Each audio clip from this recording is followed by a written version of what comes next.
Karena itu instruksi partai yang bisa membuat saya tidak dilantik.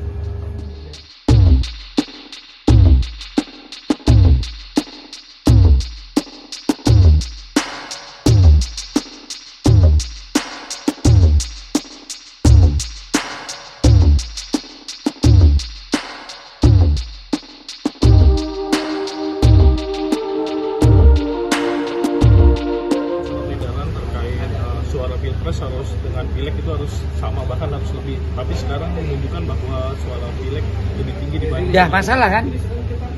Kenapa sekarang suara pileg lebih tinggi daripada suara pilpres? Kenapa? Nah itu pertanyaan yang harus dijawab oleh semua kader, termasuk saya yang ada di Solo.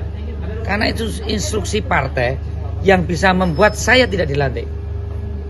Kalau saya tidak bisa menginvestigasi kenapa terjadi selisih suara DPR RI jauh lebih besar daripada suara Pilpres. Belum ada tambahan suara Perindo, suara Hanura, suara P3, pengaruh Pak Mahfud MD, pengaruh Mbak Atikoh, pengaruh Alam di kalangan milenial, pengaruh Pak Sandi. Inilah yang saya sebut anomali. Itu.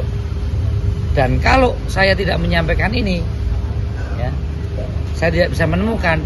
Bisa-bisa Aryo Bimo tidak dilantik karena itu adalah instruksi ketua umum. Daripada saya tidak lantik, ya saya kejar dulu. Kenapa ini terjadi? Saya sudah telepon Mas Rudi, saya datangi Kades, Lurah, saya datangi warga. Ada apa? Di tempat tinggal saya saja bisa kalah, ya kan? Di tempat tinggalnya Pak Rudi aja, TPS-nya Pak Rudi aja. Cukup. Pak, tapi yang TKN itu punya hasil C1-nya nggak sih Pak? Secara semua C1 kita punya. Kalau soal rekap saya kira kawan-kawan yang di TPS tadi adanya menanyakan, Pak harus tanda tangan nggak? Karena hasil rekapnya banyak yang teman-teman itu betul-betul mengikuti proses penghitungan.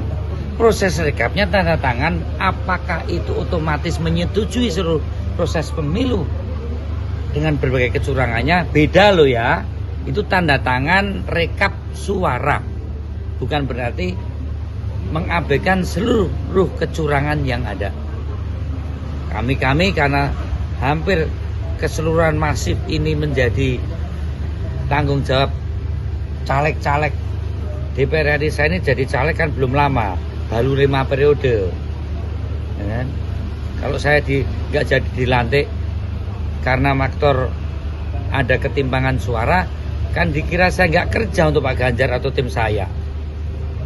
Maka kita akan diminta untuk mencari kenapa terjadi ketimpangan minimal suara partai.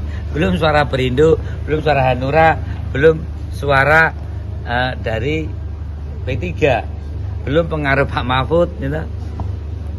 Nah kalau itu semua kita kerjakan kemarin, pemilu dari pendaftaran, pengambilan nomor, kampanye damai, ya kan? Dari kampanye ke kampanye, sosialisasi, debat. Untuk apa artinya? Kalau akhirnya pemilih memutuskan dengan cara yang seperti ini, saya kira nggak perlu lagi kalau pemilu seperti sekarang ini dilaksanakan di tahun 2009, nggak perlu lagi.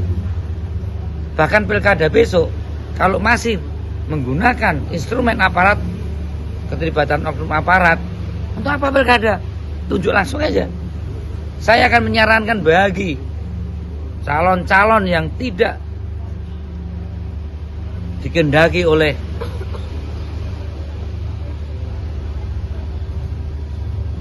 pemerintah ataupun partai pengusung pemenang, nggak usah, percuma, nggak bisa habisin duit. Kita ini nggak bisa habisin duit. Saya ngatur jadwalnya Pak Ganjar, Pak Mahfud, Mbak Atikoh, Alam, Pak Sandi, Mbak Yeni. Itu apa? Kampanye segitu banyak orang datang. Memang itu setan, itu demit. Kan enggak, itu kan suara orang. Masa jadinya gini? Artinya unlocknya nggak wajar banget ya. Anomali tadi. Ada satu yang lucu. Ya. Tidak menjadikan proses pendidikan politik. Orang jadi malas loh ngikut. Dan ini disorot di luar negeri loh.